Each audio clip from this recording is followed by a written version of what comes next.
creations.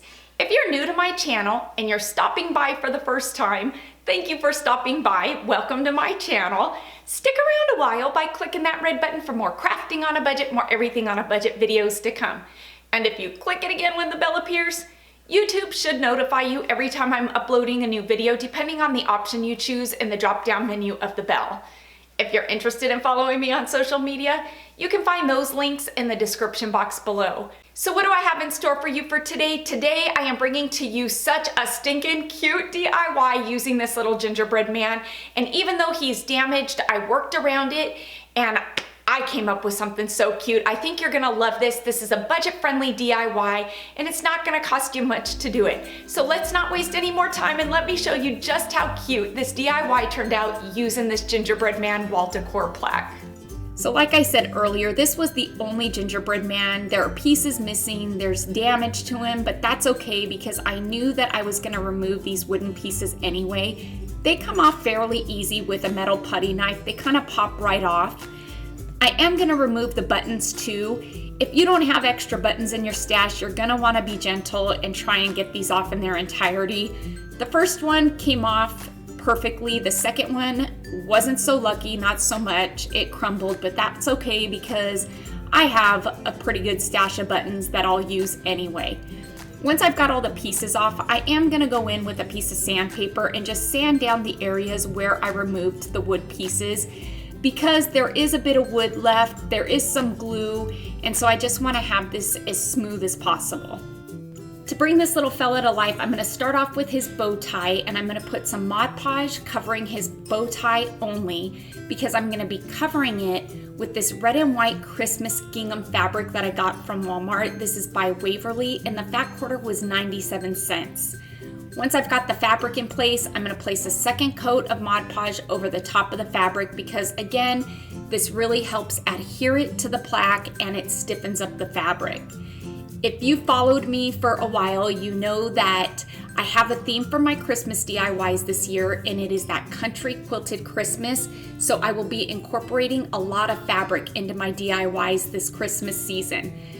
After I've got the Mod Podge on this fabric, I'm gonna pop this in the oven for about 10 or 15 minutes just to speed up the drying process of the Mod Podge. I've also cut a piece of fabric just a bit bigger than the plaque itself, and I'm gonna give this a coating of Mod Podge. Underneath the fabric, I've got one of those clear cutting mats that you can get at the Dollar Tree. They come in a 2-pack. These cutting mats are amazing. They work really well for this, and so this fabric isn't gonna stick to the cutting mat. So like I said, on one side of the fabric, I'm just gonna give it a good coating of Mod Podge because I kinda wanna stiffen up this fabric and I wanna keep it from fraying. Again, this will go in the oven at about 125 degrees and it'll be dry in about 10 or 15 minutes. Once the fabric is good and dry, I'm gonna place the gingerbread man plaque down on the back side of the fabric and I'm gonna trace it. And tracing it is gonna be really easy because when we put the Mod Podge on the fabric, it stiffened it, and so it kind of made it like a paper. And not only does it make it easier to trace, but it's gonna make it easier to cut out. Now I think this gingerbread man needs some clothes, and I think that overalls would be stinking adorable on this. So on the back side of this fabric, I'm just gonna draw out what the top half of overalls look like. And it really is pretty easy to do because it's all very square. And then you've just got the straps that go on each side of the arms. When I cut this out, I'm gonna cut this out a bit bigger than what I outlined. And I wanna do that because I want the edges to be clean once I've got this adhered onto the front of the gingerbread man. And so this is what you should be left with, is just kind of a rough cut of the overalls, but we're not gonna apply this to him yet. First, I'm gonna cut off the excess fabric from his bow tie. Then using some of Waverly's chalk paint in the color of hazelnut, I'm gonna give this guy a good coating of paint. I think that this brown is the perfect color for a gingerbread man. And I'm gonna give him a coat of paint on the front and the back side. And now it's time to put these overalls on this almost cute little fella, and I'm gonna do that by putting some Mod Podge on the back side of the overalls themselves. Once the overalls are good and adhered onto the front of this little fella, you're gonna flip them over, and on the back side, using a straight edge razor, you're gonna cut off the excess fabric, and it's gonna give you some nice clean edges and a nice finished look. For the icing, or you could call it rickrack, that goes on the arms and the legs of a gingerbread man, I'll be using this white puffy paint. This seems to be another one of my favorite things to craft with this Christmas. On the leg of his overalls, I wanted to put the puffy paint right on that bottom edge of the fabric, just to kind of soften up the transition between his overalls and his leg, which would be the cookie. For his face, I decided to draw it in using a Sharpie marker first because I work better with a pen, a pencil first, rather than using a paintbrush or the puffy paint bottle. If you're worried about the outcome at first, use a pencil because you can erase it. His face is really simple. It really is just using some basic shapes and lines, and so these lines are pretty easy to do, and his face is really just going to consist of ovals and dots, and it really doesn't get any easier than that. There really is no artistic talent needed when it comes to making these cute little faces. And would you look how stinking cute that turned out? And I had to add freckles to him because I just love freckles. Now I'm gonna go in with the puffy paint, and I'm gonna go over all of these areas with the puffy paint because I really just love that raised look of the puffy paint, and it's gonna add just a bit of character to it rather than just the flat look of the marker. Now I'm placing the icing around his head, and I did that after I drew in his face because I didn't want to go too far in and not have enough room to actually do his face. And while I have the puffy paint out, I'm going to add 2 white dots to the center of his eyes just to highlight them. I don't know if I've shared with you all, but I love working with oil pastels. You can get this 48 count of oil pastels by Artist Loft at Michael's for $5. These are a great way to shade, to distress, to add rosy cheeks to these Christmas DIYs. There are so many ways to use these, but I like to use them with a stiffer brush, and I tell you, it gives that soft, rosy cheek look so easily, and it's just one of those tools that I like to have in my crafting stash because it really works well for things like this. Because I was unsuccessful in removing the buttons that were originally on the plaque without damaging them, I had to dive in to my stash, and I grabbed out these wood buttons that I got from Michael's. These came in a 50 count pack for under $5.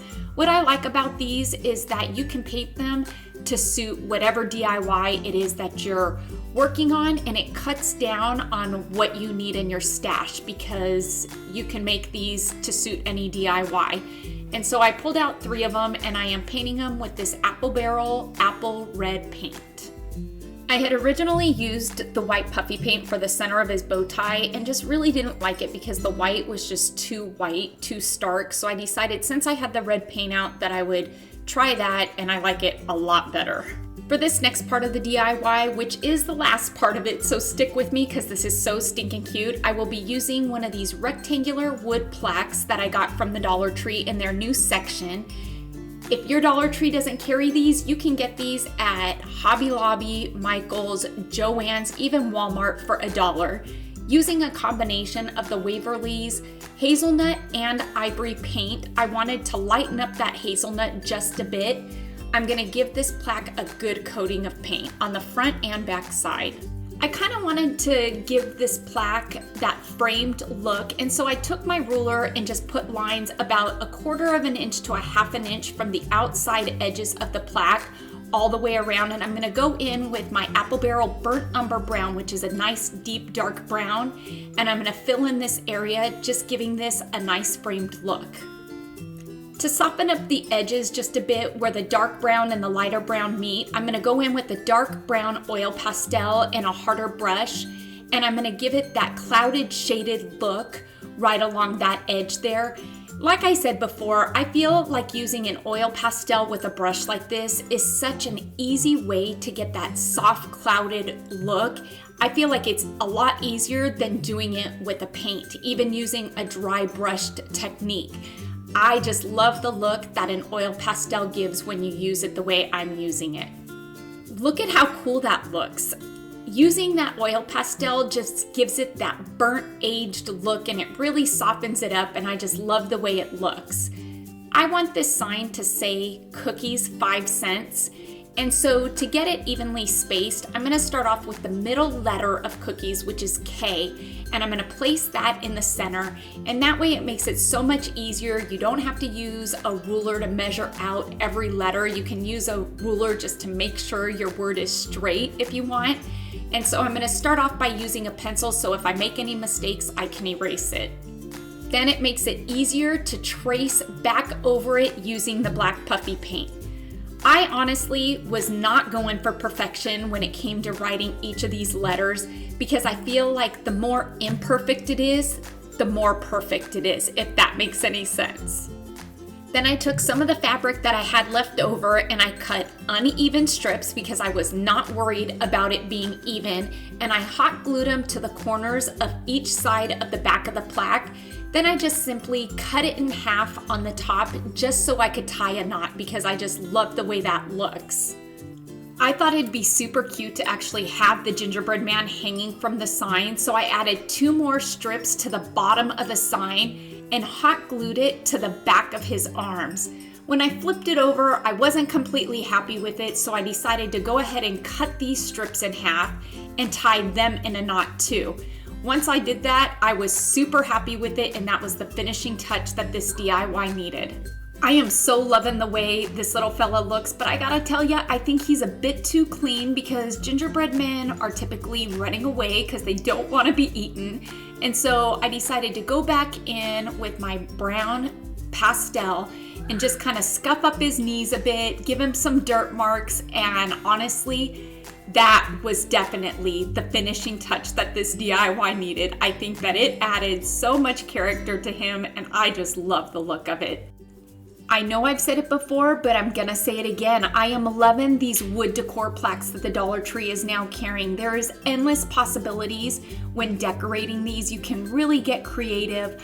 I am loving them. I'm having a lot of fun DIYing them with you, and I hope that you all are liking them too, because the outcome, I think, of this DIY is so stinking cute, and it is so budget friendly.